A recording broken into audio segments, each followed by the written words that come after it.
pego para poder compartilhar também. Agora que o Leonardo vai liberar ali, ó. Vamos já. Então, gente, vamos começar. Boa noite. Meu nome é Isabela, eu sou uma das administradoras do meu bairro Buritis, junto com o Leonardo.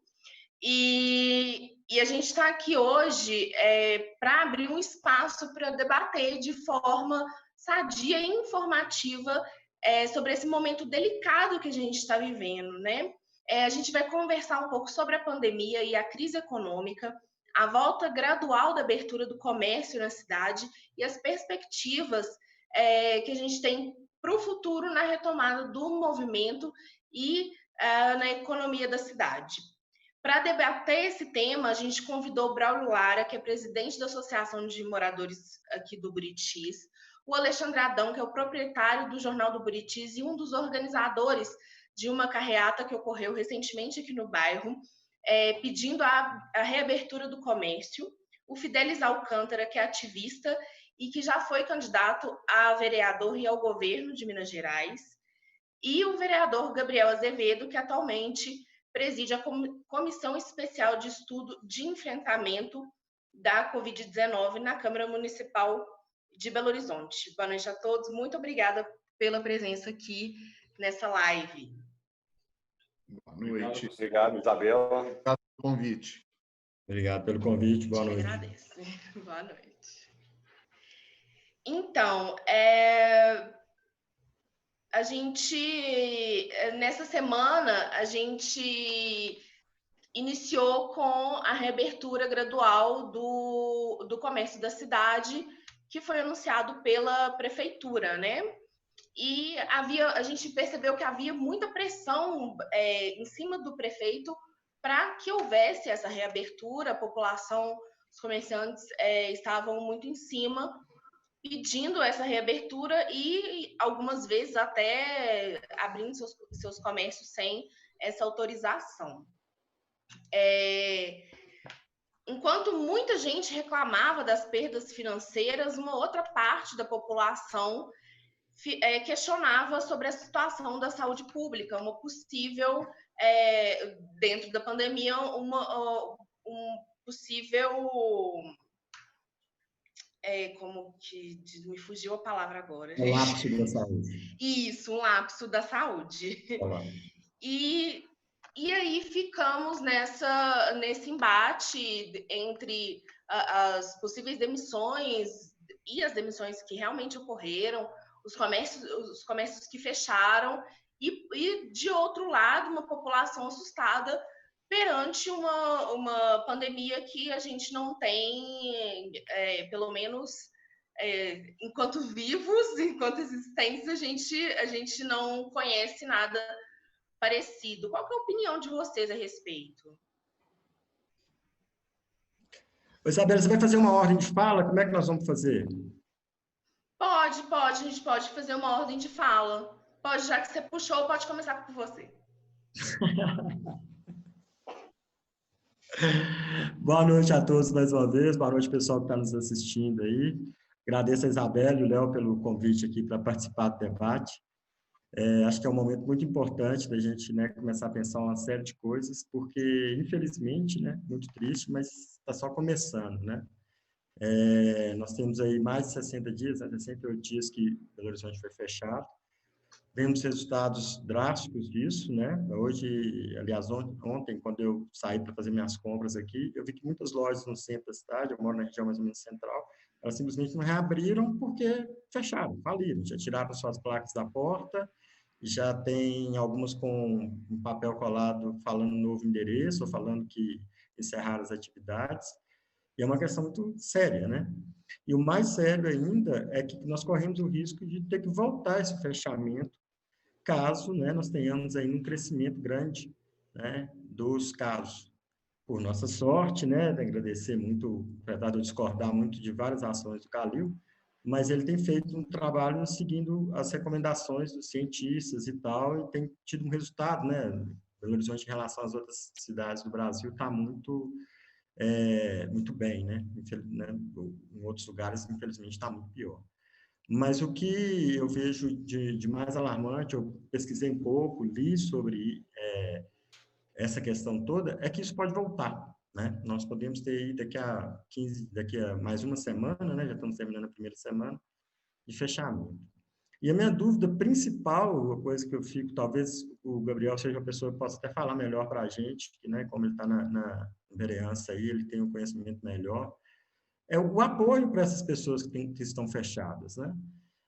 Eu vejo que o governo federal não fez nada, o governo estadual não tem nenhuma medida para os pequenos e médios comerciantes, né? Empresários também de pequenas indústrias que estão sofrendo com isso. E a gente vê que em outros países do mundo a coisa desse ponto é bem diferente, né? Você fecha, mas você tem alguns recursos. Porque não adianta a gente abrir mão desse momento, né, de fechamento e abrir o comércio à força, porque aí também tem um outro prejuízo, que é você estar com 3, 4 funcionários aí adoecidos, com 40 dias dentro de casa, e como é que você vai manter o seu negócio, né? Se essa pessoa ela tem, né, o direito, e ela não pode, né, durante 40 dias trabalhar, manter esse funcionário, né, fora da ativa também é um gasto, tanto, né, para o empregador, como também para o Estado, que vai ter que gastar com ele no Serviço Público de Saúde. Que, aliás, nós temos que agradecer muito também os profissionais de saúde ao Serviço de Saúde Público, né, o SUS, que tem feito um trabalho extraordinário, mesmo com a falta, né, de amostragens. Isso aí eu queria falar só para abrir o debate aí para nós. E, Gabriel, como que é o seu trabalho na comissão especial? Bom, a comissão foi criada na última sexta-feira, são 5 vereadores, eu fui eleito presidente e a gente se reúne, portanto, toda terça-feira às 10 horas da manhã. A primeira reunião aconteceu há 2 dias, ontem, e a gente vai criando uma pauta à medida em que a gente sente a necessidade. Então, vamos só voltar no tempo um pouco, a partir do momento em que Belo Horizonte passa a ter os primeiros casos. Aqui fala um, né? Eu sou a pessoa que se testou e verificou a contaminação local. E era uma coisa que eu não esperava, porque estava completamente assintomático. Me testei justamente porque trouxe meu pai, que tem 79 anos, para minha casa. Queria ter certeza que não estaria colocando ele em risco, já que a contaminação já é uma pandemia. E ainda bem que eu fiz isso, porque o risco de eu tê-lo contaminado, como ter contaminado uma quantidade enorme de pessoas pelo trânsito que eu tenho, acabou aplacado. E não só por isso, porque a Câmara não tinha o objetivo de se fechar no dia 17.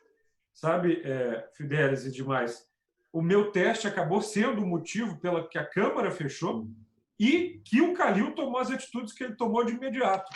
E hoje eu escuto do secretário de Saúde, a gente tem que conversar muito, falando, cara, você pode ter sofrido, mas aquele susto que você deu certamente serviu para salvar um bocado de vida aí. Porque a gente não ia fechar naquele dia. A cidade ainda achava que era um problema distante, porque quando você não tem a cara, quando é só um número aparecendo, morreu, está internado e você não conhece, parece que é uma doença que está distante.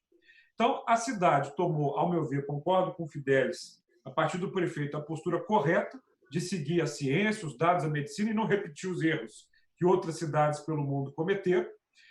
Fizemos um isolamento social que foi respeitado por muita gente. O poder local tem poucas ferramentas, mas tem uma ferramenta muito forte, que é a suspensão dos alvarás.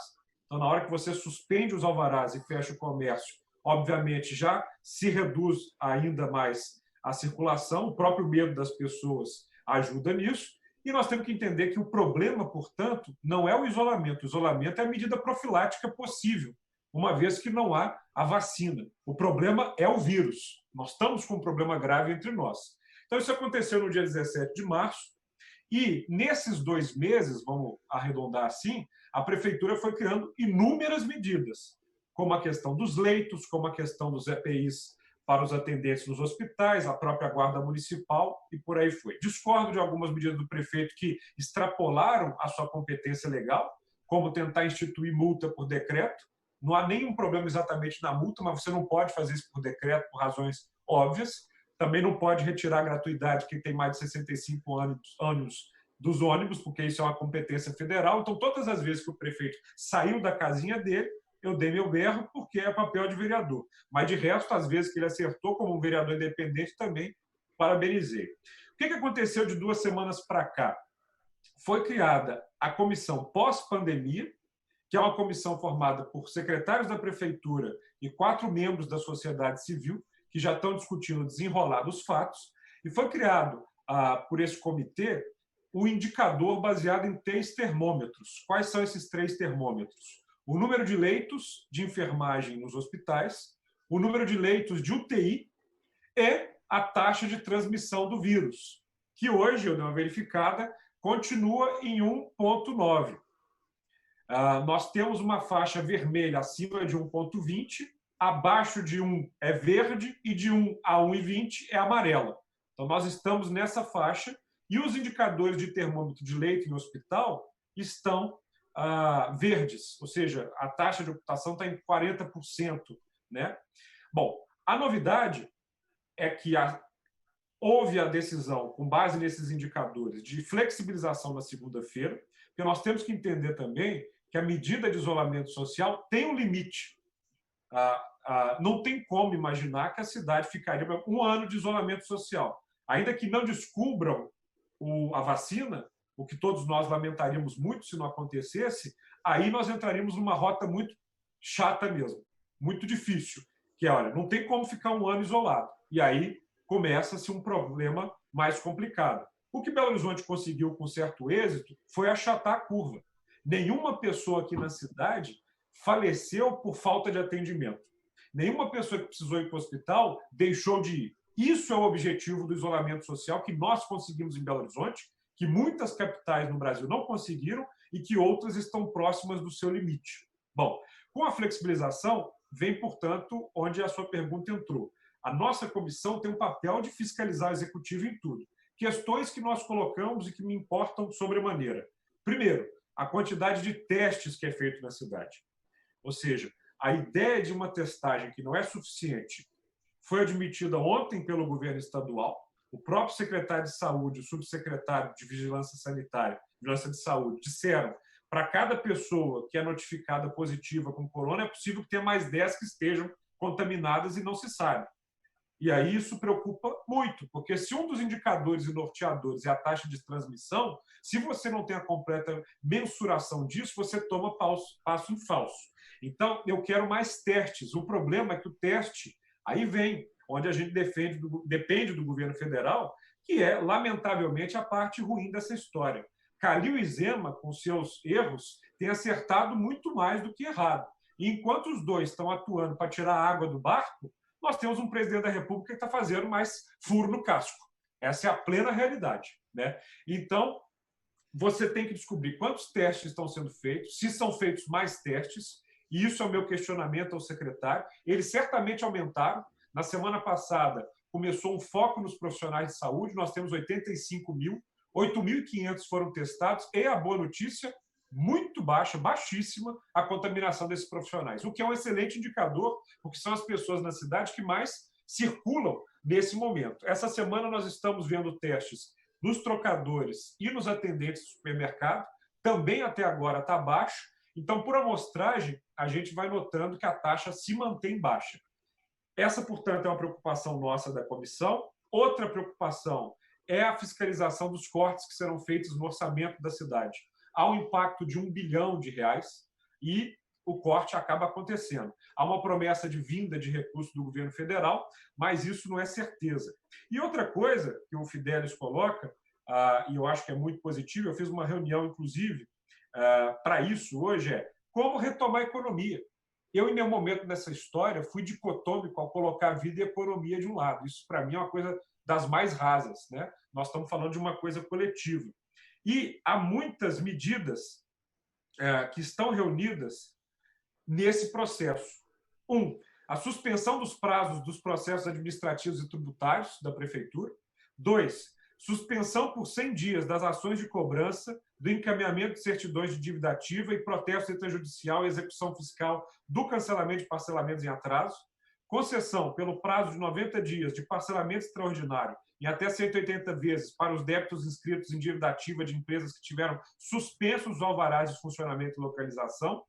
prorrogamento por 90 dias das datas de vencimento de taxas, TFLF, TFS, TFEP e o vencimento das parcelas de PTU de 2020, devidos pelas empresas que tiveram alvará de localização e funcionamento suspenso, prorrogação do prazo de validade das certidões negativas e débitos positivos com efeitos negativos e aprovação junto ao Comitê Gestor do Simples Nacional para prorrogação de 90 dias para o prazo de recolhimento de SSQN e ICMS devidos pelos MEI, empreendedores individuais, e EPP do Simples Nacional.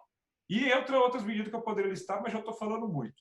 A minha preocupação agora, eu digo para vocês, são duas especificamente que me chamam muita atenção. Primeiro, e nós chamamos também na comissão já para terça que vem, o verdadeiro apagão educacional. Gente, essa crise escancarou a desigualdade social na educação. Mais de 75% são escolas públicas. A escola privada era uma minoria na cidade, em Minas e no Brasil. Essas escolas, de certa forma, conseguiram se adaptar com o ensino à distância e tal. Mas o ensino municipal, estou sempre aqui tratando o nível municipal, que é meu papel, é creche. Então, as creches estão fechadas. A mãe que precisa deixar a criança numa creche não está conseguindo. O sindicato dos professores ingressou na justiça e não quer voltar de jeito nenhum nesse momento. Eu entendo as razões, inclusive, mas a creche não está funcionando. O ensino infantil é muito difícil de fazer, né, gente? Vamos combinar. Pela internet. E a realidade, porque eu fico vendo, assim, com todo respeito ao governo estadual, que está considerando o ano letivo as aulas online, é um desconhecimento de que o jovem, no ensino fundamental, não tem internet, não tem computador.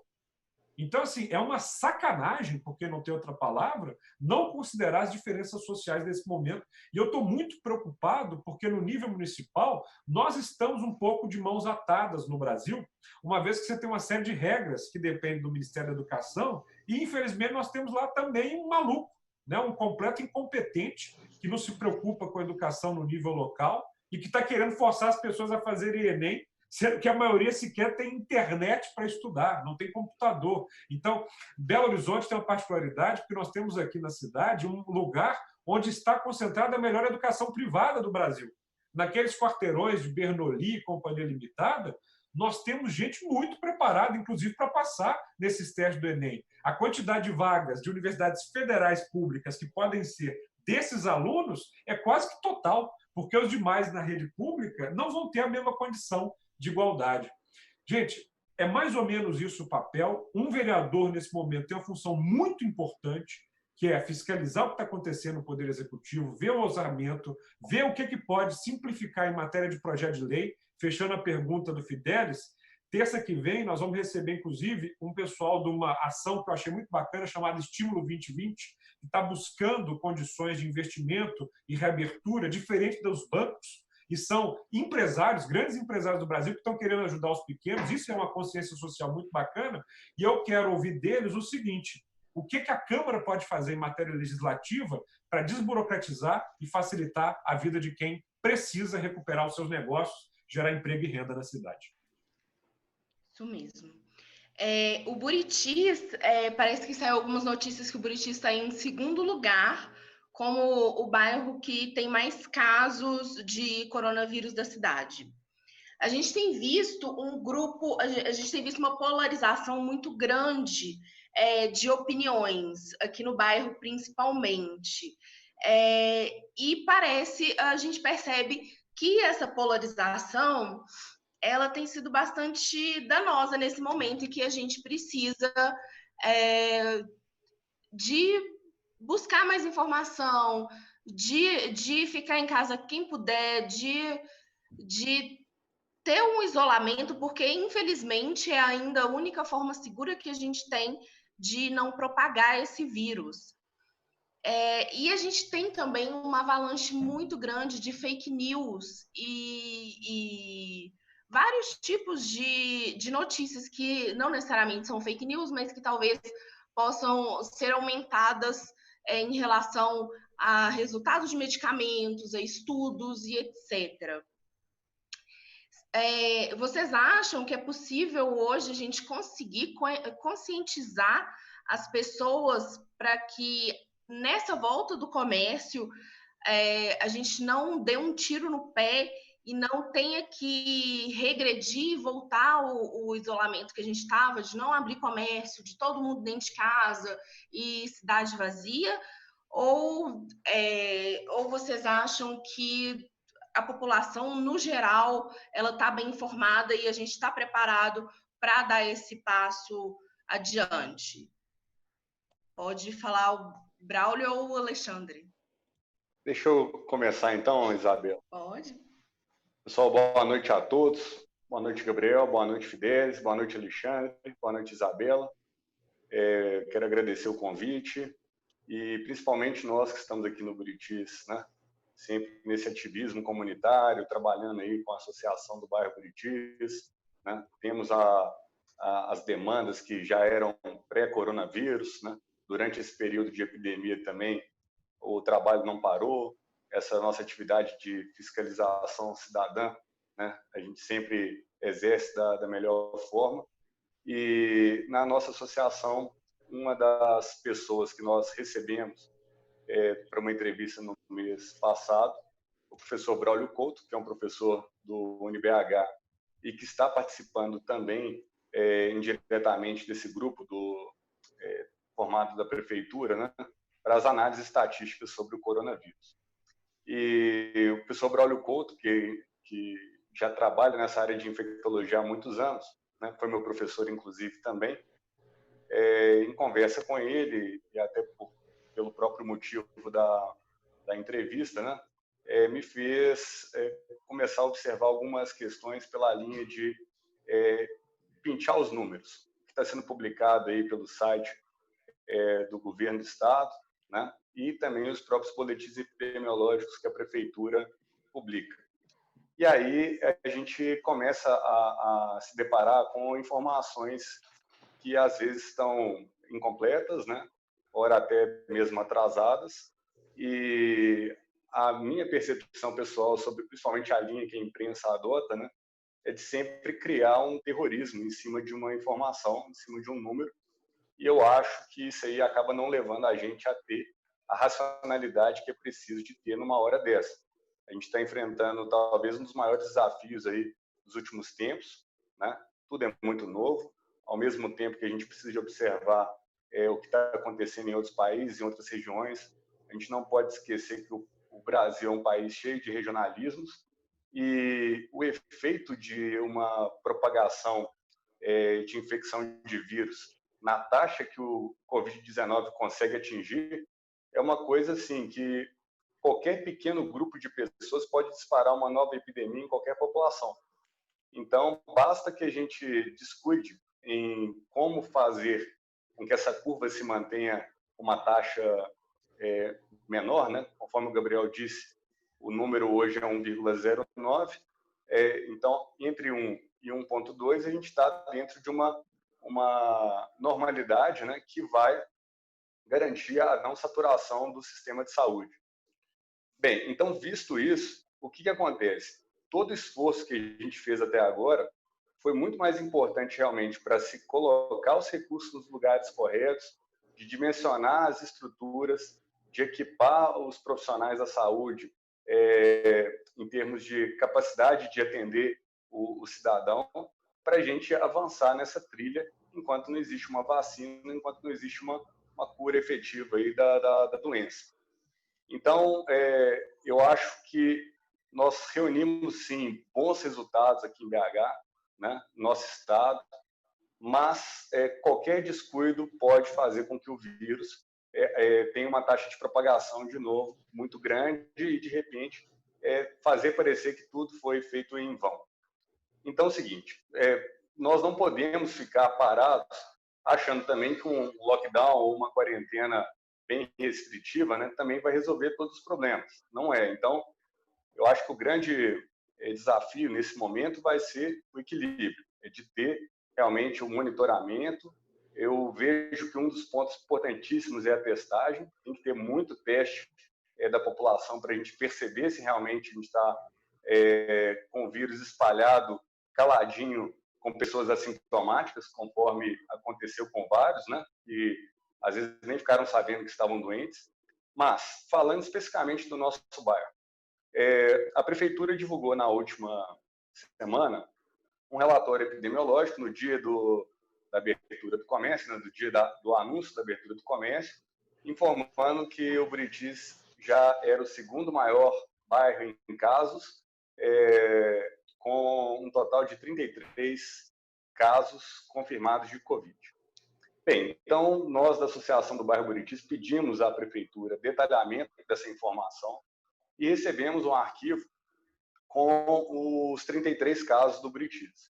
E aí, o que eu posso afirmar, por ter olhado para a base de dados, para olhar para a informação da cidade como um todo, é que o ciclo da doença, pelo que os médicos têm falado, ele é de 14 dias. Né? Então, uma vez que a pessoa é testada positiva, ela tem que se resguardar aí em quarentena, né, na sua casa, tendo todo cuidado para não passar para os familiares ou com qualquer outra pessoa que venha a ter uma aproximação.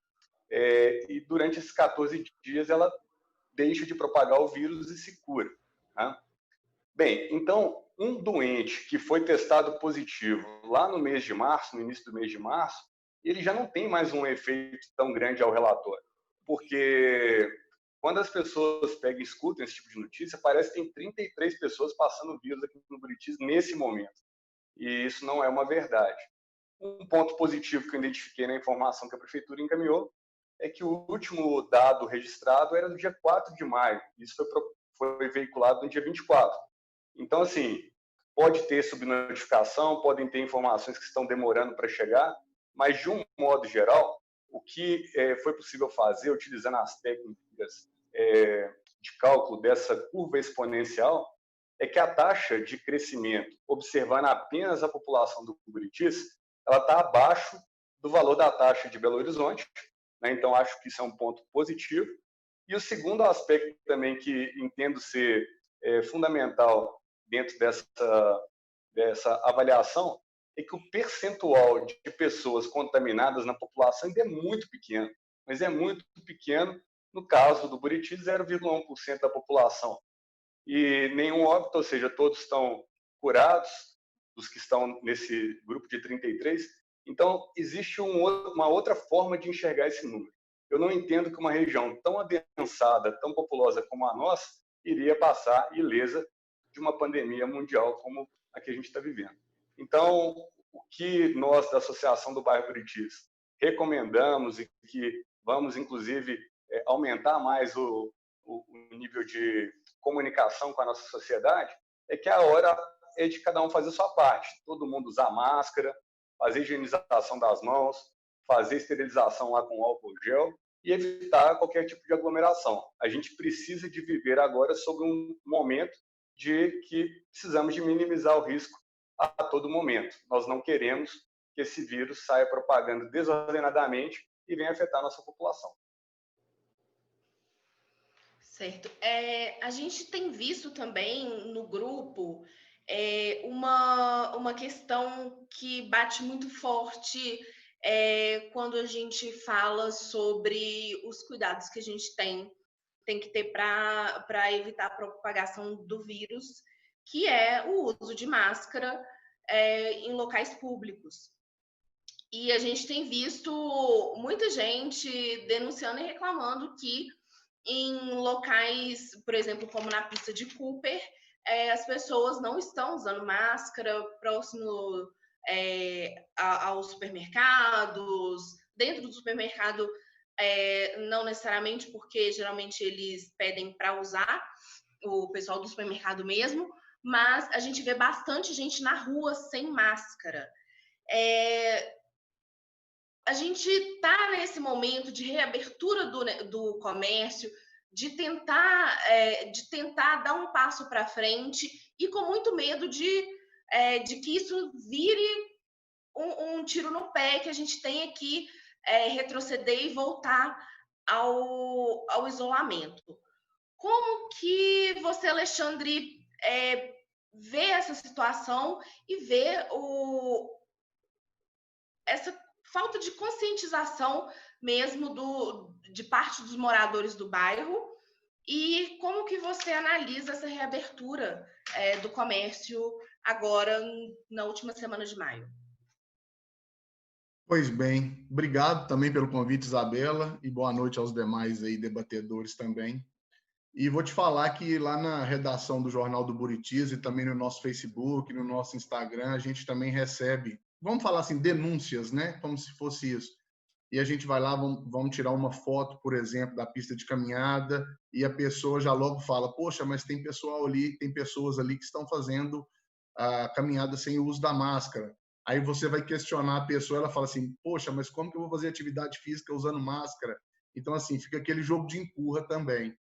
Eu vejo que não pode ficar como se fosse um confronto de jogo de futebol entre Cruzeiro e Atlético, ou Flamengo e Vasco, que seja. Né? Eu sou a favor da saúde, eu sou a favor da economia, eu acho que dá para caminhar os dois juntos. Mas com o tanto de informação que as pessoas têm, parece que se perdem nessas informações. Foi o que o Braulio falou agora no final. Eu acho que a gente tem o poder da informação e às vezes a pessoa, o jornalista ou as pessoas querendo fazer maldade vão manipular esses números, seja para chamar a atenção de uma manchete. E no caso da informação na nossa mão, é o básico que realmente a Secretaria de Saúde e os órgãos competentes nos alertam para a gente usar máscara sempre que sair na rua mesmo. É importantíssimo, querendo ou não, você diminui bastante esse risco de contaminação. O uso de álcool gel também, obviamente. Inclusive, essa lista que o pessoal do comércio que fez essa pedida de reabertura que exigiu, e a gente aqui no Buritis, através de um ato simbólico ali, de um abraço no comércio, redigimos aí uma carta endereçada ao prefeito para reabertura consciente do comércio. Então, entra exatamente, Isabela, nesses itens aí da saúde, que é reabertura sem aglomeração, a exigência de máscara, disponibilização de pontos de dispersador de álcool gel e canais online para atender seus clientes, dentre outros. Eu, sinceramente, sou a favor dessa flexibilização. Eu acho que está bacana. O Gabriel falou aí dos números que estão em torno de 40%. Eu até olhei o boletim epidemiológico mesmo, o último que saiu, é 40% para leitos de UTI e 34% para leitos de enfermaria. Se não me engano, sexta-feira agora deve sair outro e não é fonte... Aliás, fonte extraoficial fala que vai até diminuir isso aí. Então, eu acho que conscientemente, com consciência, aliás, dá para reabrir, igual está sendo feito, gradativamente, mas, claro, que com a população dando seu aval. Queria só dar um exemplo a respeito do que você falou e trouxe aqui para o Buritis na pista de caminhada. Sábado agora eu fiz uma visita ao bairro Vila Pinho, é lá no Barreiro, passei na avenida principal lá, inclusive, que é a Avenida Perimetral, e eu pude perceber que realmente as pessoas ou não estão dando muita bola para o vírus, ou, sinceramente, talvez não tenha informação, que eu acho que não seria esse o caso. Muita gente, muita aglomeração, pessoal lá no comércio informal, sem máscara, andando lado a lado, conversando, fazendo churrasquinho na rua, enfim, como se nada tivesse acontecendo no mundo. Essa é a grande verdade. É difícil, né? A gente precisa que as pessoas tenham consciência e noção do perigo que o vírus representa, não só para elas, né? Porque você pode pegar o vírus e ser assintomático, mas você pode contaminar uma pessoa e colocar a vida dela em risco. Então, dando seguimento aqui, a gente, com a reabertura do comércio, a gente sabe que ainda vai demorar um pouco para a gente ter efeitos de aquecimento da economia. Quais são as perspectivas da cidade para a retomada econômica e o que você acha que deve ser feito para que a gente possa reverter essa crise, Fidelis? Olha, eu acho que são várias, né, questões que a gente precisa pensar. Né? O Gabriel falou com a gente, apresentou aí algumas medidas da prefeitura que são importantes, né, como o adiamento dos impostos e tudo, mas a gente vê, por exemplo, aquele exemplo que apareceu em Nova Lima semana passada, dos bares completamente lotados, né, na divisa com BH aqui, né? Isso é um problema sério, porque é muito fácil para qualquer um que mora aqui na região Centro-Sul, na região do Buritis aqui, pegar um carro e ir para Nova Lima tomar uma cervejinha no Seis Pistas como se nada tivesse acontecendo. Né? Então, essa consciência da população é muito importante. E eu acho também que é importante que os comerciantes comecem a pensar outras estratégias para os seus negócios. Eu tenho conversado muito com amigos que são donos de comércio e tal, minha família também tem muitos comerciantes. Estava um amigo mesmo me explicando, ele é dono de um bar e restaurante, que não tem condição dele entrar para o aplicativo, esses Rap, esses iFood, porque eles cobram 27%, né, do faturamento, né, da entrega, eles cobram um valor absurdo, ele teria que subir o preço das mercadorias dele, ele não tem condição de usar aplicativo. Então, agora ele conseguiu, depois de muita luta, foi até semana passada que ele conseguiu contratar um motoboy com carteira assinada para a empresa dele. Mas se a gente não começar a pensar, é muito importante que os comerciantes comecem a pensar alternativas desse jeito, né? Porque mesmo os bares, quando voltarem a funcionar, os restaurantes, por exemplo, né, que eu acho que é o lugar mais crítico, assim, eles vão ter que atender menos gente, né? Então, você tem uma praça aí com 100, com 50 cadeiras, você vai ter que reduzir isso para metade, ou menos da metade, ou seja, o seu faturamento também vai ser reduzido, né? Então, eu acho que nós temos muita criatividade, né? Nós temos que inventar formas para poder superar isso e para poder expandir isso e outras formas de organizar, né? Eu acho que uma das coisas que essa pandemia vai obrigar a sociedade toda, isso em qualquer lugar do mundo, né? É essa reorganização, é repensar algumas práticas, né? As pessoas que estão saindo sem máscara, que vão fazer um exercício e acham, estou na pista de Cooper, não preciso de usar exercício, elas estão correndo um risco enorme, né? Tem um epidemiologista que ele fez até um negócio no túnel de vento, mostrando se você está correndo atrás de uma pessoa, com ela respirando, se ela tiver com vírus, é muito fácil dele ir no seu rosto, na sua boca, né? Então, você ir para uma pista de Cooper hoje, você está sem máscara, você está correndo um risco enorme, né? Então, se as pessoas não tiverem essa consciência, é muito complicado. E não dá para a gente esperar também que a economia retome, né? De repente vai voltar tudo normal e vai ter tudo. Infelizmente, isso é muito triste, isso é muito complicado para a vida de milhares de pessoas, né? Não só aqui em Belo Horizonte. Mas eu acho que nesse processo, nós corremos isso, por exemplo, de ter que fechar daqui a uma semana, né? Daqui a 10 dias, mais ou menos. É muito importante que começamos a pensar estratégias, por exemplo, grupos de comerciantes no mesmo bairro, numa mesma região, de como que eles podem atuar juntos, né? Da mesma, como que eles podem fazer parcerias, como pode ter outros tipos de atividades, porque infelizmente, né, se a gente for pensar, por exemplo, que eu acho que é o mais grave, não tão cedo um cinema ou uma casa noturna, né, uma boate vai abrir, né? Talvez só o ano que vem, né? Essas pessoas elas vão ficar aí mais 6 meses sem renda, né? Então, eu acho que é muito importante os empresários começarem a se reunir e a conversar em outras possibilidades do negócio, porque como eu estava até, nós que eu estava lendo assim, pode ser que volte em ondas, né? E que nós não temos uma perspectiva de menos de um ano para a vacina. Infelizmente, todos os medicamentos que foram testados já deram, não continuam os testes com ele, né? É uma coisa muito triste isso, né? Eu fico vendo alguns idosos, meu pai mesmo, falando assim, como que nós estamos tão avançados e ainda não tem cura para esse vírus, né? Infelizmente, né? Não tem cura, não tem tratamento. Então, eu acho que é a hora da gente, inclusive, juntar forças, né?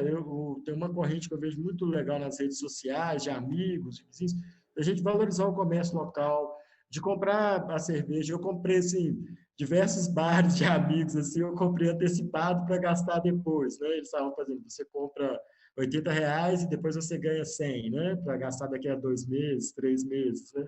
Isso, assim, eu acho que eu já estou com meus finais de semana todos do ano que vem já garantido, né? Porque é uma forma de ajudar. Um amigo mesmo, assim, toda vez que ele conseguia juntar uma grana, pagar um funcionário, que ele fez questão de não demitir ninguém e tal, ele colocava nas redes sociais o funcionário dele, falou assim, ó, recebi meu salário e tal, com o esforço, com a colaboração dos clientes, né, que vão voltar lá depois da pandemia, né, com certeza, em algum momento, né. Então, eu acho que é hora da gente se reinventar mesmo, de pensar outras possibilidades e ter consciência, né? O pessoal tem que, eu acho assim, ainda muita gente não caiu a ficha. É uma coisa muito cruel, eu acho que da quarentena também, é que quanto mais ela funciona, mais ela parece não ser necessária. Quanto mais resultado dá, parece que ela não precisa, ou que não está acontecendo nada, ou que não precisava, que é exagero, né? Mas não, nós estamos colhendo os resultados dela, né? Tem menos casos aqui em Belo Horizonte, gente que vocês citaram aí, muito interessante, mas demonstra isso. Então, eu acho que todo mundo também tem que começar a pôr a mão na consciência e pensar como agir, né? E respeitar essas normas que já estão claras para todo mundo. Certo. Durante esse período de isolamento, a gente teve que mudar muitos hábitos no nosso dia a dia. A gente sabe que muita coisa, como você mesmo disse, a partir daqui muita coisa vai mudar. Negócios vão ser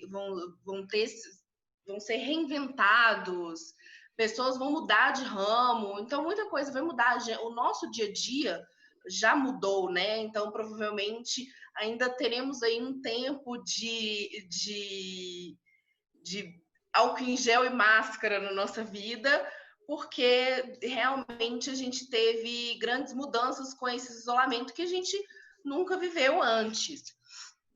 Que lições vocês acham, e eu quero saber de todo mundo, quais as lições que a gente conseguiu aprender com esse momento e o que a gente pode tentar melhorar enquanto sociedade para o futuro? Bom, eu acredito que talvez a primeira grande lição é que esteja evidenciado um equívoco na priorização do que é fundamental para a vida em sociedade. Se você vai analisar os orçamentos mundiais dos Estados-nação, o próprio Brasil, o investimento em ciência e tecnologia é algo que deixa a desejar em muitos lugares. No Brasil, então, é lastimável. Veja que o Brasil e os Estados Unidos são os dois únicos importantes países que não estão participando da colaboração mundial da busca pela vacina. É um escroto esse presidente, é um babaca. Como é que nós dois, Estados Unidos e Brasil, somos as únicas nações que não estamos investindo na vacina? Que isso? Que falta de solidariedade global? Nós vamos ficar no último lugar da fila na hora que ela for descoberta? Mais do que isso, um desrespeito àqueles que internamente estão descobrindo o que é fundamental.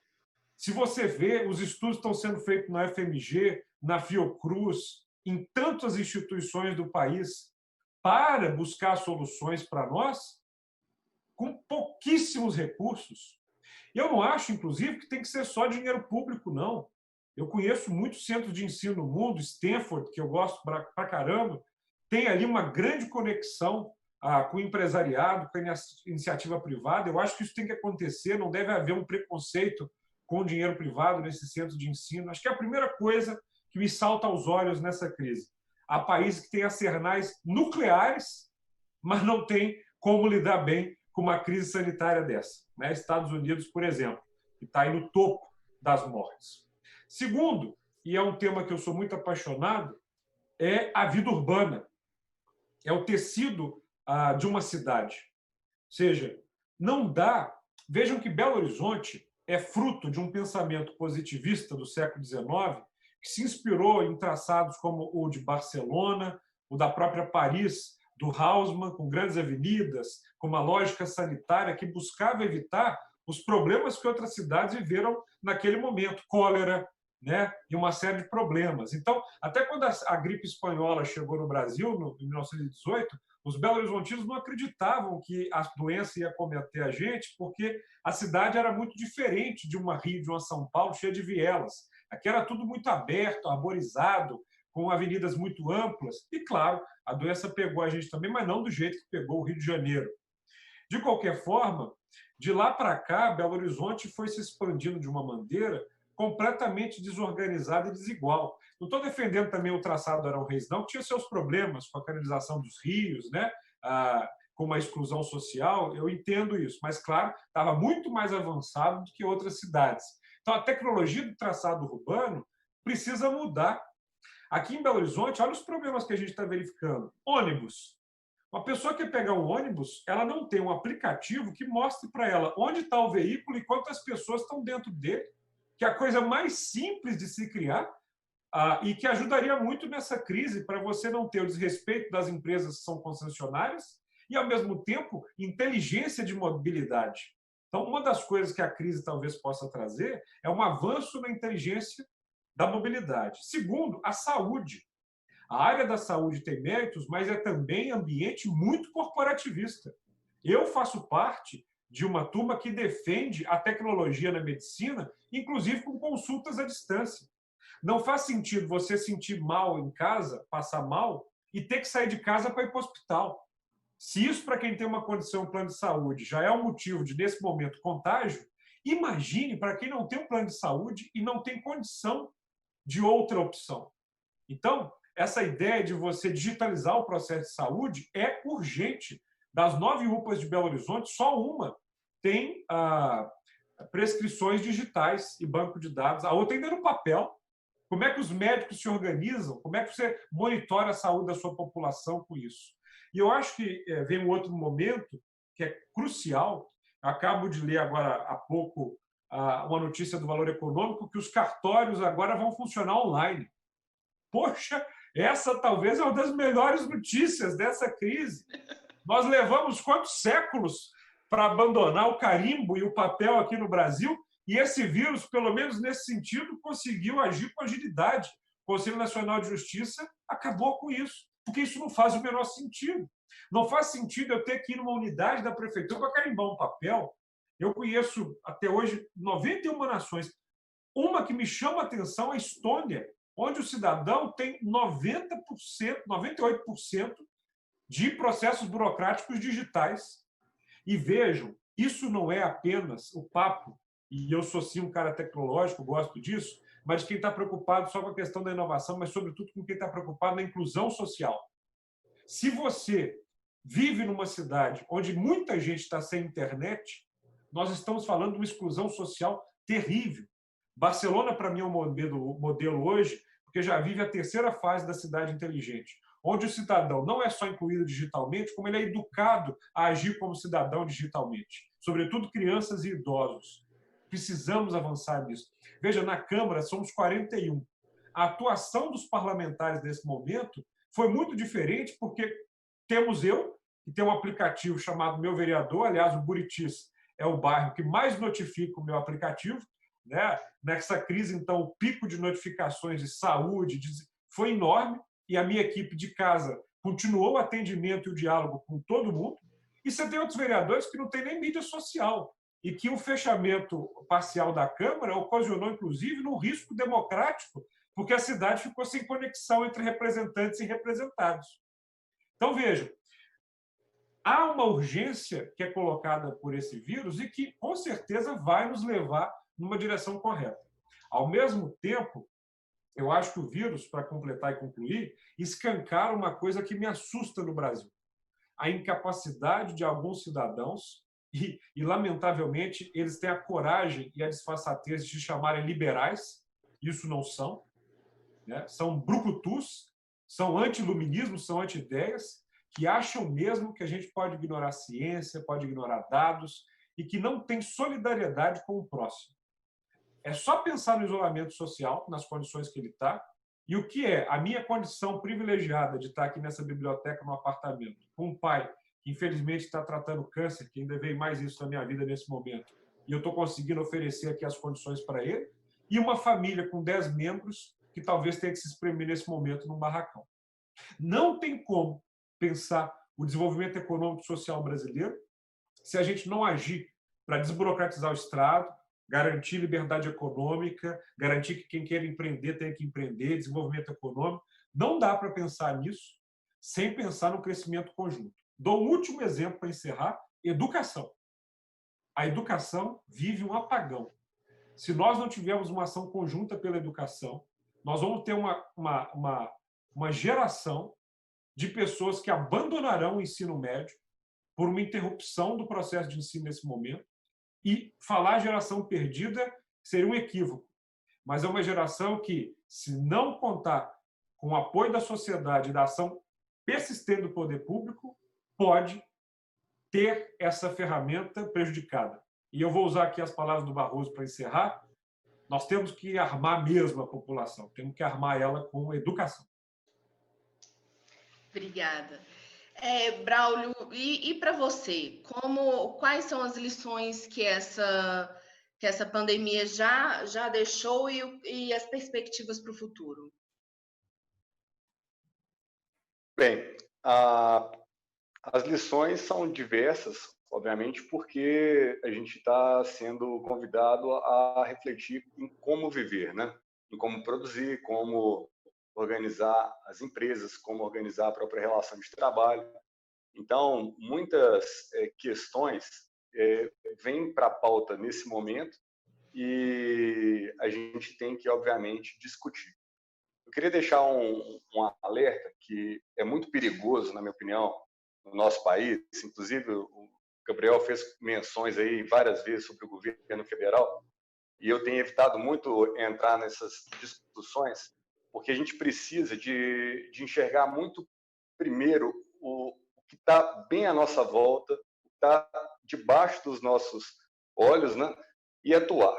Então, eu acredito muito no poder do indivíduo, no poder das pessoas de realmente buscarem soluções e não de ficar esperando que alguém tenha uma excelente ideia, que o Estado implemente uma mega política que vai atender todo mundo.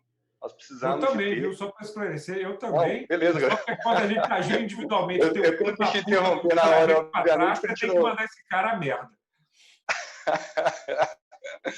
Eu estou agindo individualmente. Tem muita gente agindo individualmente no Brasil e tem um babaca botando um buraco na nossa frente. É só isso para esclarecer. Eu não vou concordar em tudo, não, Gabriel. Também não vou entrar agora nesse ponto, não, porque para a gente cair mais nas questões municipais. Uhum. O que eu estava comentando, efetivamente, era do primeiro ponto, né? Como produzir, então, a partir de um novo cenário? Como a gente vai conseguir prosperar? Primeiro passo é que, realmente, agora, a perspectiva do nosso mercado já não é mais a mesma e a gente vai ter agora uma economia de baixo contato. Então, cada vez mais, as ações que vão valer são as ações que não vão depender de interações pessoais, igual a gente tinha antes. Então, a própria estruturação de um negócio, de uma empresa, as próprias reuniões, conforme o Gabriel acabou de falar da Câmara Municipal, nós, na Associação do Bairro Buritis, todas as reuniões agora são reuniões online, enfim, tudo isso mudou. Eu sou professor no curso de Engenharia Civil no UniBH. O UniBH, como centro universitário, já tinha uma plataforma de ensino à distância que foi totalmente impulsionada nesse momento. Ou seja, no caso da educação de adultos, no ensino superior, foi um chaveamento que professores que eram adeptos ou não ao ensino à distância tiveram que migrar para essa plataforma e todos estão aprendendo, evoluindo seus materiais, evoluindo as técnicas de lecionar à distância, mas estão se adaptando. Né? Hoje eu tenho alunos, por exemplo, que não moram em Belo Horizonte, que são de cidades do interior, que não querem voltar para o sistema presencial de jeito nenhum. Ele está a quilômetros, lá em Barbacena, por exemplo, um dos meus melhores alunos, e ele prefere que a aula seja online. Por quê? A gente não vai ficar mais se degladiando aí no trânsito, perdendo tempo para lá para cá, engarrafamento, deslocamentos, perigo, para justamente obter o conhecimento. Por outro lado, né, fazendo uma reflexão, no início da pandemia, muita gente recebeu em grupos de WhatsApp livros para ler, livros interessantes, vários eu já tinha lido. Quantos pararam para ler? Né?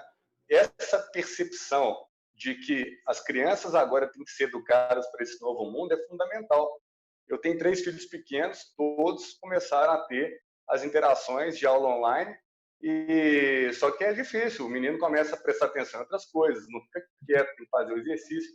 Então, o desafio para os pais também surge nessa hora, e aí você tem que enxergar novas saídas de como é que a gente vai conduzir para que esses jovens hoje, as crianças, tenham mais maturidade do que a gente teve lá atrás. Né? Eu sou de 81, então, hoje quase chegando nos 40, a forma com a qual a gente aprendeu vai ser diferente do que a forma das pessoas que têm que aprender agora. Então, tudo isso está em reflexão. Outro aspecto importante que o Gabriel tocou, que eu acho fundamental, é que temos que abandonar os corporativismos. As pessoas agem, às vezes, no efeito manada de participar de algum grupo, seja grupo político, seja grupo sindical, grupo econômico, enfim. a gente tem que realmente ter a percepção de reflexão do que a gente pode fazer para melhorar. E outra armadilha que eu acredito que a gente não pode cair é na armadilha de nivelar por baixo. A gente tem que pegar as boas práticas, as pessoas que conseguiram visualizar uma formatação eficaz, eficiente para o momento e tentar copiar, tentar agilizar o mais rápido possível para a gente sair lá na frente. E não do tipo, se todos não têm, então ninguém vai ter. A gente precisa de colocar as boas práticas urgentemente para funcionar. Essa questão, e até queria fazer uma pergunta reversa para o Gabriel, que é vereador, e aí eu não sei se a Isabela vai moderar para a próxima ou não, mas Belo Horizonte, eu não entendo que Belo Horizonte entrou numa situação de calamidade. Nós fomos muito precavidos e agimos antecipadamente, mas eu não vejo uma situação de calamidade perante a pandemia. Responde uma frase. Esse instrumento jurídico-político permite à administração pública alguns atos fundamentais nessa crise que um estado de não calamidade não permite. É só por isso. Pois é, mas é uma reflexão importante também, porque usamos uma ferramenta, tá certo? Que depois nós vimos que ela não seria tão necessária, ou os próprios prazos poderiam acontecer com relação a licitações, etc. e tal, mas agora a gente também tem uma porta aberta pelo próprio instrumento jurídico. A minha pergunta, Gabriel, é mais na sua percepção como parlamentar que está ali observando e fiscalizando as ações do Executivo com relação a esse ponto em específico, né? Por que estamos em estado de calamidade, sendo que ainda não tivemos a calamidade consolidada? 30 segundos. Estamos sim no estado de Está acostumado com o cronômetro, né, Gabriel? 30 segundos. Estamos sim no estado de calamidade. É visível que nós temos um vírus que se transmite numa velocidade absurda entre nós. Se isso não é calamidade, eu não sei o que é. É mais grave, inclusive, do que aconteceu em janeiro com as chuvas, né? Em que morreram 28 pessoas, salvo engano, por conta de um fenômeno climático que a gente conhece, que a gente sabe até como lidar. Isso é algo que nunca aconteceu. Se fosse o SimCity, é um daqueles botõezinhos de desastre, tipo Godzilla, um furacão. Por quê? Porque se as medidas corretas não são tomadas, nós temos uma dizimação de uma parcela da nossa sociedade. Então, calamidade é claro, inclusive pelo instrumento legal. Segundo, como prefeito, se você não declara isso, você fica travado para comprar mais EPIs para os médicos, você fica travado de fazer algumas mudanças, de emitir alguns decretos. Eu entendo a sua preocupação, Braulio, que é justa. O prefeito está utilizando isso, ou estaria utilizando isso, para fazer alguma mutreta, e isso é uma preocupação que o vereador tem que ter. Por isso, o meu papel, assim que eu acordo, é pegar o diário oficial e ler de cabo a rabo com toda a atenção possível com a minha equipe. Já identifiquei 2 procedimentos que me geraram estranheza e eu cutuquei a prefeitura. Um deles foi a dispensa de licitação e a não demonstração do valor para covas, gaveta em cemitério. Assim que vi, mandei um ofício para a prefeitura numa segunda-feira, na quarta-feira veio cancelado esse edital. Opa, então alguma coisa ali tinha errado mesmo. Isso eu identifiquei de equivocado. E o segundo ponto que eu discordei da forma é a compra antecipada dos vale-transportes das empresas de ônibus no valor de R$ 44 milhões de reais, uma vez que nós estamos falando de empresas useiras e invezeiras e não pagar as multas que devem ao Executivo, que devem ao povo de Belo Horizonte. E que mais? Continuam descumprindo o que precisam cumprir nesse momento e podem ser foco de contaminação por não respeitar o próprio decreto que o prefeito colocou. Então, você veja que eu sou, de fato, um vereador independente. Eu defendo o prefeito na atitude do decreto de calamidade, porque calamidade é, e isso lhe confere questões jurídicas, e toda vez que ele mijar fora da bacia, não sou só eu, mas tem vários outros colegas. Quero ressaltar teu amigo, doutor Bernardo Ramos, que é um colega muito bacana do Partido Novo, substituiu o vereador Matheus Simões, e outros, né, que estão aí de olho no Diário Oficial. E isso, cara, é o papel de vereador. Fica a dica aí, não sei se você um dia quer se candidatar, mas muita gente nessa hora fica aí, vou propor um projeto de lei, vou aí não sei o quê. Fumaça, na maioria, tá, cara? É uma coisa, assim, inconstitucional, ilegal, que serve só para fazer propaganda para quem não conhece bem o processo legislativo. O que nós, vereadores, temos que fazer é ler diário oficial, oficializar as secretarias, acompanhar os resultados, os indicadores, porque nós somos a voz da população no Poder Legislativo. E isso, Gabriel, é fundamental. Eu te agradeço, né? Eu te sigo nas redes sociais também. Você comentou das solicitações no aplicativo, o meu vereador, né? Um dos nossos diretores, o Francisco Pimentel, faz muito bem essa ponte lá com vocês, e isso é fundamental. E essa vigilância, ela é importantíssima, porque o que o cidadão não quer é que o dinheiro seja torrado, mal aplicado, logicamente, né? E depois a gente ter problemas lá na frente, porque vai faltar recurso. O Estado, enquanto órgão de um modo geral, vai ter dificuldades, e por isso que a gente tem que conciliar, sim, a questão econômica, a questão do sustento das pessoas, a possibilidade de todos, né, terem como preservar suas fontes de renda para manter suas famílias e automaticamente monitorar e cuidar, né, da saúde, da propagação do vírus, né, manter essas taxas baixas, igual a gente está agora. Minas está de parabéns. Né? O próprio governador Romeu Zema merece, né? Os aplausos, porque nenhum estado comprou respirador tão barato e nenhum estado, acredito, montou um hospital de campanha tão barato. Eu vejo as rusgas. Isso é muito bom, cara. Independente do partido, você sabe que eu estou cagando para partido. Eu sei que o prefeito e o governador têm as rusguinhas deles e tal, mas há muitos méritos, sim, aqui em Belo Horizonte e Minas Gerais. O meu problema é com a testagem. Eu estou esmiuçando esse negócio para a gente aumentar a testagem, mas dependemos muito do governo federal para passar os insumos de teste para a gente. Okay. Legal, vamos gente. Passar a bola para a Isabela, senão nós vamos ficar conversando aqui. Eu fico aqui fascinada. Poderia ficar o resto da noite ouvindo vocês. Isabela, é que eu levo esse trabalho realmente muito a sério, sabe? Assim, brincadeiras à parte, é muito difícil ser parlamentar hoje em dia no Brasil, porque as pessoas não valorizam o poder legislativo. Fica todo mundo olhando para o executivo, só que a solução, cara, é votar bem no legislativo e entender quais são as funções dos parlamentares. Com certeza. Nessa hora, o papel de uma Câmara que atua assim é importante, a nossa tem feito isso na medida do possível. Com certeza. Alexandre, agora eu quero saber de você, quais as lições que você acha que a gente aprendeu com essa pandemia e o que a gente pode melhorar como sociedade daqui para frente, no que nos espera? Vamos lá, só dando uma pincelada aí no que o Braulio falou um pouquinho, o Gabriel também e o próprio Fidelis. Talvez o Braulio tenha deixado mais ou menos claro, assim, não sei, é que pelo número pequeno, claro que são mortes, mas talvez 240 mortes confirmadas, por exemplo, em Minas Gerais, numa população de 20, 21 milhões, talvez fosse uma parcela pequena da população, mas é lógico, são mortes, né? E aí talvez tratar ou não como calamidade pública, talvez seria isso, né, Braulio, que você quis colocar, não sei. Foi uma interpretação que eu tive.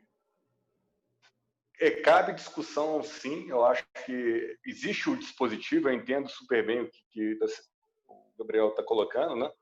Mas isso faz com que exista mais motivos para os parlamentares, principalmente, trabalharem vigilantes. Mas o Gabriel respondeu bem essa questão. Isso mesmo. Sobre a educação, Gabriel, também acho que está difícil de recuperar, também não vislumbro muito, não. Minha esposa é professora da rede particular e, assim, tá difícil de encontrar um norte, aí, um caminho para fazer até as aulas online. E, obviamente, quem está na rede particular tem vamos falar assim, essa prerrogativa, talvez de facilidade, da educação pública aí, municipal, que é praticamente creche, na estadual, as pessoas não vão ter condição de estudar para enfrentar o Enem, isso aí, do que foi falado anteriormente. Sobre as perspectivas, Isabela, e sobre o que ficou de aprendizado, eu até anotei aqui, a hora que vocês foram falando, acho que preocupação com os mais vulneráveis, acho que se falou demais, o próprio Gabriel deu depoimento ali com o pai dele e tal. Eu também tenho meus pais no interior, já tem um tempinho que não os vejo também, então, assim, acho que a gente começou a preocupar mais e pensar mais no próximo. Acho que as relações familiares ficaram muito mais próximas. Aí tem gente que cabe discussão, mas na parte mais fala, não, mas pode ter aumentado um pouco as brigas das famílias, mas eu acho que, na realidade, foi mais juntinho, a galera ficou bem mais, os laços ficaram muito mais, se tornaram mais simples, e você percebe que um simples abraço na hora que você chega do trabalho, ou na hora que você sai para o supermercado para fazer alguma compra de última hora, você poder chegar em casa e falar, não, aqui estamos todos a salvos também. Anotei uma coisa aqui muito interessante, que é a higiene pessoal. Na televisão, no início, Gabriel, você vai lembrar lá do início da pandemia, passava na televisão direto aí, como lavar as mãos. Aí o cara te ensinando lá que você tem que fazer assim. Exatamente. Aí, por exemplo, às vezes você chegava da rua, você só passava uma aguinha lá, talvez nem sabão, e talvez agora não. A galera começou a aprender aí mais, a ter um pouquinho de higiene pessoal. E o último ponto que eu anotei aqui, talvez é o que a gente está fazendo aqui hoje. A gente poderia estar, talvez, fazendo uma reunião pessoal, conversando lá na sede da associação aqui do Buritis, ou em algum bar em Belo Horizonte, algum restaurante. Não, a gente está aqui em home office. Então, eu acho que as empresas vão ter que se adequar e as relações talvez não vão ficar mais íntimas e as pessoas vão se acostumar a conversar dessa forma que a gente está fazendo. Eu não acredito. Isso eu vou discordar de você por fé. Eu não aguento mais convite de live. Eu não quero mais live. Eu quero beber num bar. Eu não mencionei aqui, mas eu com o Léo Paixão íamos inaugurar agora, dia 21 de abril, um bar de jazz aqui na cidade. Até requalificamos o Automóvel Clube numa parcela ali para ter um estabelecimento. Estava doido para já abrir isso, coquetel, bebida, gente rindo, conversando. Se tem uma coisa que eu acho que vai ter uma urgência, e eu não falo isso por achar, falo baseado no Carnaval de 1919 no Brasil, depois da gripe espanhola, o Carnaval, gente, vocês imaginam o que foi o Carnaval depois da gripe espanhola? As pessoas tinham uma urgência em se abraçar, em se pegar, em se ver. Eu acho que depois dessa crise tem uma coisa que nós vamos valorizar, é que isso daqui tem que ficar mesmo de lado numa mesa de bar. Nós temos que olhar um no olho do outro, abraçar, curtir o carnaval, curtir a multidão, curtir gente, porque não fomos feitos para ficar enclausurados, sabe, sem contato social. Eu acho que vai ter uma nova percepção do que é um evento presencial. Muita gente fala da questão do comércio, vai ser tudo digital e tal. Poxa, entrar numa loja e sentir o cheiro da comida antes de pegar uma fruta ou folhear um livro, talvez isso está matando as cidades também. Essa experiência que é só digital, de comprar online, de receber em casa, tira da gente a coisa de andar na rua, de encontrar o diferente, de sorrir com um amigo, de sentir a brisa na cara num bar. Não é que talvez é muito wishful thinking, né? É mais desejo do que vai acontecer, mas como cidadão de Belo Horizonte, como vereador de Belo Horizonte, o que eu quero é que a minha cidade volte depois dessa crise muito mais disposta a esbarrar com os diferentes ao longo da cidade, no que for possível, porque isso torna uma cidade viva. Enclausurados, a gente vive uma cidade morta. Obviamente, quem é botequeiro está sentindo saudade do... Quem não é nessa cidade? Ombro no balcão. Mas é só para finalizar, Isabela, é um dado, não sei se foi a CDL ou se foi o Cindy Lojas, um órgão aqui da cidade fez uma pesquisa com os lojistas. E eu até anotei aqui também, acho que, se não me engano, 80% não estavam preparados para vendas online. Então, não estavam esperando que isso acontecesse. Aliás, ninguém esperava, né? Mas, enfim, não estavam preparados para talvez continuar com o progresso da sua empresa, da sua loja, com uma venda online. Aí, aos trancos e barrancos, tiveram que conseguir. Foi o que o Fidelis falou lá, 27% na RAP, não sei quanto. A pessoa talvez não conseguia vender pelo Instagram, pelo Facebook, etc. Verdade. Fidelis, eu queria que você fizesse para a gente um apanhado geral dessa discussão, o que a gente pode tirar de positivo desse nosso encontro e sua opinião sobre tudo isso. Eu acho que uma coisa que a gente não falou ainda e que é muito importante, né, para a gente lembrar, são as ações do SUS. Se a gente for analisar no Brasil inteiro, os estados onde já tinha um SUS mais precário é onde a situação está mais alarmante. Então, assim, a gente conhece, por exemplo, no Rio de Janeiro, é histórico o problema dos hospitais do Rio de Janeiro, com seguidas administrações, tanto no município como no estado, que acabaram com a rede de saúde pública do Rio de Janeiro, né? Acabaram. O Rio de Janeiro, infelizmente, é triste a forma como a rede de saúde funciona. A mesma coisa no Amazonas também, tem problemas, já tinham problemas antes, né? Não é de agora. Agora, aqui em Belo Horizonte, a gente tem uma rede do SUS que, graças a vários outros prefeitos que vieram aí para trás e governos também que foram razoáveis, né? Uma rede do SUS muito atuante e muito importante. Ela também é responsável por a gente conseguir manter a cidade do jeito que nós estamos conseguindo. Então, eu acho que é muito importante hoje, uma das lições, eu acho que essa pandemia tem que deixar para todo mundo, é a valorização do SUS. O SUS, ele não é só o médico e o hospital. O SUS também, por exemplo, é a vigilância sanitária. Poucas pessoas lembram, né? Que a vigilância sanitária, ela faz parte do SUS, né? Ela acompanha todos os produtos aí perecíveis, né? Desde o supermercado lá ou na farmácia até os hospitais. Então, eu acho assim que é fundamental a importância. Se a gente parar um pouquinho para analisar, mesmo regionalmente em Minas Gerais, onde as maiores cidades que têm uma estrutura melhor do SUS estão conseguindo dar mais conta do recado. Então, essa estrutura, o sistema universal de saúde que nós temos, ele precisa que a população compre a briga a favor dele de toda a forma, para que essa rede seja mais extensa, para que elas tenham toda a capilaridade que é prevista e que ainda não funciona. Nós ainda não temos, por exemplo, saúde da família implantada em toda a cidade, em Belo Horizonte, né? Nós temos diversos problemas nas UPAs. No início, logo no início da pandemia, o Conselho Regional de Enfermagem estava denunciando falta de equipamento de proteção em algumas UPAs, né? Parece que a prefeitura foi até rápida em resolver isso, mas estava faltando.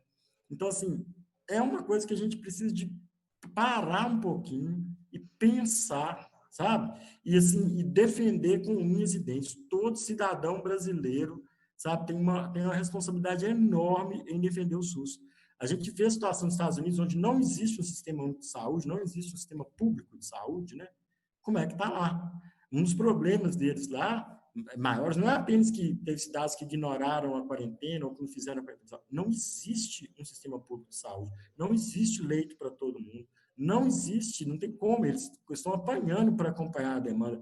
Nesse ponto aí, nós estamos anos-luz à frente deles. Nós temos que, sabe, ser ferrenhos defensores do SUS, inclusive para melhorar a qualidade, né, para que o SUS seja cada vez mais um lugar de excelência, né? Não tem um dos melhores lugares do mundo para você tratar de trauma ortopédico, qualquer tipo, é no João 23, é o hospital da nossa cidade, o principal pronto-socorro daqui, né? Nós temos que valorizar, nós temos que reconhecer isso, e juntamente os profissionais de saúde, né? Não é só o médico também, não, é o enfermeiro, é o psicólogo, é o assistente social, a galera toda que faz a manutenção do hospital, né? Desde a faxina, a manutenção técnica mesmo, né? Dos equipamentos todos, que estão na linha de frente, correndo muito mais risco que todos nós, né? Correndo risco todo dia, inclusive de contaminar suas famílias, e isso a gente precisa de reconhecer e agradecer todo dia. Eu, pelo menos, agradeço toda vez que eu tenho oportunidade, que eu encontro alguém que eu sei, porque essas pessoas, elas estão né? Acho assim, é a linha de frente mesmo, então acho que não tem outra palavra. Estão se expondo e expõem, inclusive, as suas famílias, os seus amigos, né? Eu tenho um amigo mesmo que ele conta a rotina quando ele chega dos plantões dele, que ele tira a roupa antes de entrar na casa dele, a sorte dele que ele mora em casa, ele mora em prédio, né? E ele sai de cueca direto para o banho e as roupas dele já coloca em outro lugar para lavar, para não ter contato com a família dele, né? Com medo de transmitir para os filhos, para a esposa, né? Aqui no Horizonte, também uma outra coisa interessante é que, não sei se vocês estão sabendo, mas o Hospital Galba Veloso, que atendia pacientes em sofrimento mental, né, psiquiátrico, ele foi fechado e ele já é um hospital agora de apoio para os pacientes de Covid, que assim, mostra como que ainda nós temos uma estrutura com todos os problemas do SUS, que ainda pode ser revitalizada, pode ser melhorada, né? Temos a FUNED aqui, que poderia estar hoje atuando muito melhor, né? Mas infelizmente nosso governador nem sabia o que era a FUNED, né? A FUNED, para vocês terem uma ideia, ela poderia estar produzindo hoje 5 diferentes tipos de medicamentos, né? Ela produzia mais tempo, por exemplo, medicamento para quem tem doenças crônicas, né? Que tem que tomar um remédio todo dia, né? Por exemplo, quem tem diabetes, né? Que tem um remédio que toma todo dia, poderia ser fabricado aqui, afinal, está praticamente parada por incompetência do governo estadual. Ela poderia estar aí na linha de frente hoje, nos ajudando com uma série de medicamentos, né? Não só para isso. E eu acho que, no meio disso tudo também, uma coisa muito bonita, eu acompanho vários movimentos sociais, a ver as pessoas se ajudando para ajudar o próximo. Como estava difícil para sair, eu faço muito as compras dos meus pais, então eu estava evitando sair a todos, sair mais para levar coisas para eles e tal. Então, eu fiz doações online, né? Eu fui ao banco e fiz doações para alguns movimentos que estão aí distribuindo kits de higiene, distribuindo cestas básicas, explicando para a população carente as medidas básicas, né? Muita gente não tem água encanada em casa, a gente exigir dessas pessoas também que elas tomem todas as medidas, se elas não têm água para lavar a mão, é uma coisa muito complicada. E esses movimentos indo até aí. Inclusive, é uma coisa que eu acho muito séria também, de certa forma, que eles estão substituindo o Estado, né? É onde o Estado não vai, nas periferias, onde não tem rede de esgoto, não tem rede de água direito, esses movimentos estão lá, levando informação, levando kits de higiene, levando uma cesta básica que muitas vezes é o que está garantindo, né, uma tranquilidade para diversas famílias, né, na nossa cidade que estão muito mais vulneráveis, né, como o Gabriel tinha até falado isso, né, várias pessoas dormindo em 2 cômodos numa casa, um cômodo, é uma coisa assim impensável. Como você vai exigir que essa pessoa fique em casa, né? Como você vai cobrar dela regras de higiene se ela não tem água encanada, né? Então, eu acho que a solidariedade, né, o pensar no coletivo, a gente pensar no próximo, pensar que essa cidade, né, é uma coisa gigante com diversas realidades, é uma coisa que quem ainda não introjetou nesses 68 dias vai ter que começar a pensar, sabe? Eu aqui no centro eu vejo muita questão dos moradores de rua, né, nós temos as equipes que acompanham eles e tal. Os moradores de rua, eles começam a construir a sua própria resistência ali, né? Eles não se aproximam dos outros, eles estão tomando os cuidados, mas eles não têm para onde ir, eles ficam em casa como? Eles não têm casa, né? Já era para a prefeitura, por exemplo, ter arrumado lugares, nós temos vários hotéis abandonados na cidade aí, inclusive devendo impostos municipais, que poderiam ser, né, usados temporariamente para poder receber essas pessoas, porque elas também na rua, além de elas poderem se contaminar, elas podem contaminar os próximos, e as pessoas continuam na rua. Então, eu acho que a solidariedade, o pensar no coletivo também, né? Eu acho que eu colocaria assim, a defesa do SUS e dos profissionais da saúde e a solidariedade. São marcas que, assim, gostemos ou não, queremos ou não, vão ter que passar com a gente nessa pandemia e é o que vai nos ajudar, né, a encarar o mundo lá mais adiante. Com certeza. Eu quero agradecer muito a todos. Eu espero que esse debate ele tenha contribuído de forma positiva para esclarecer, trazer informação e tirar dúvidas de quem ainda tem alguma dúvida em relação ao coronavírus, a essa pandemia. Que a gente possa seguir solidários, juntos, porém distantes, né? Juntos de alma e distantes, por enquanto, distantes fisicamente. Em breve, num bar mais próximo, né, Gabriel? Pode ser o meu. Mas é isso, eu quero... É no Automóvel Clube, na Afonso Pena, com Álvares Cabral. Estamos requalificando um lugar que estava todo destruído ali na lateral daquele prédio, que antigamente era um restaurante, aí o Corpo de Bombeiros usou e fez uma lenhada lá internamente no patrimônio que é de Belo Horizonte, de Minas Gerais. Eu gosto muito dessa pegada de requalificar o centro através da gastronomia e do lazer e da cultura. Então, acho que ali espero que seja o primeiro de vários estabelecimentos para a gente dar vida. Você mora onde aqui, Fidelis, no centro? Qual rua? Eu moro em frente à Igreja da Boa Viagem. Então não é centro, então é Boa Viagem. Boa viagem. Então, o bairrozinho ali e tal. Porque é um bairro muito pequeno e tal. Eu moro aqui na Tupisco, Rio de Janeiro, no centro mesmo. E eu acho que a gente tem que requalificar essa parte que é muito nossa, né, de Belo Horizonte, muito simbólica, por várias razões. E vamos fazer. Com certeza. Então é isso, gente. Muito obrigada. Contem com o meu bairro Buritis para o que vocês precisarem. Espero que essa pandemia passe logo e que a gente possa voltar à normalidade o mais breve possível. Isabela, deixa eu só dar um último recadinho para o nosso bairro aqui, se possível, né? Pessoal, a Associação do Bairro Buritis acelerou um projeto que também estava já sendo desenvolvido há tempos, mas agora com o coronavírus e com essa necessidade do comércio local se autopromover, né? A gente lançou um aplicativo que é o aplicativo Sou Mais Buritis, e o objetivo é justamente de criar mais um canal para que as pessoas encontrem com os serviços, com os comerciantes do bairro. Então, a gente está começando aí a fazer uma divulgação mais pesada da plataforma, para quem quiser se projetar dentro esse canal, né? Vai ser mais uma opção. A gente vai estar com ele sendo divulgado nas mídias sociais. Então, Sou Mais Sou Mais Buritis app é mais uma opção. E eu agradeço muito também o meu bairro Buritis, que já é esse canal, né, que promove não só os negócios locais, mas também permite muita gente que oferta produtos e serviços à população do Buritis e região, né? Show de bola.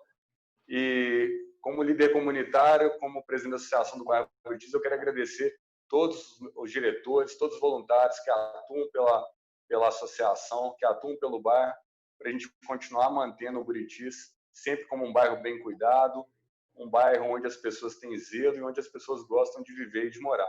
Espero com mais frequência poder encontrar com todo mundo também, seja andando na Mário Werneck ou num momento de lazer e descontração, mas vamos com calma. O momento agora é de muita atenção ainda, apesar da flexibilização, então é sair com máscara, fazer a higienização correta das mãos, não fazer aglomerações, né, que é o recado que a gente quer passar aí para a nossa população. E podem sempre contar conosco. Obrigado, Isabela. Obrigado, Léo. Obrigado, Gabriel, pelo seu trabalho e pela participação aqui também. Alexandre, que é um grande jornalista também, o Jornal do Buritis sempre tem contribuído. E o Fidelis, que eu já conhecia só de propaganda, hoje tive a oportunidade de estar conversando aqui diretamente nessa live. É isso aí, gente. Valeu. Eu também agradeço, Isabela. Obrigado. Boa noite para todos aí, Fidelis, Gabriel, Braulio. E só complementando o que o Braulio falou aí, na edição desse mês do Jornal do Buritis tem a matéria sobre o aplicativo, então quem quiser saber um pouquinho mais, né, Braulio? Tá lá. Beleza, valeu demais. E deixar um dado a respeito do comércio, que saiu hoje, todos aqui são inteirados e sabem do assunto. O CAGED soltou hoje lá 1.100.000 desempregados aí de março a abril devido à pandemia. Então, também é o que eu falei lá no início. Eu acho que a saúde é importantíssima, mas vamos começar a falar um pouquinho da economia também para a gente poder viver e sobreviver, porque, como o Gabriel falou lá no início também, ninguém vai aguentar ficar um ano em isolamento social, né? Então, temos que achar aí outros métodos, e esse aplicativo aí que o Braulio acabou de falar, querendo ou não, uma rede colaborativa, que já é um pontapé inicial aí para quem não teve a sua empresa aí na internet. É isso aí. Abraço, gente. Valeu. Até mais. Obrigado, Isabela. Obrigado. Boa noite, pessoal. Boa noite.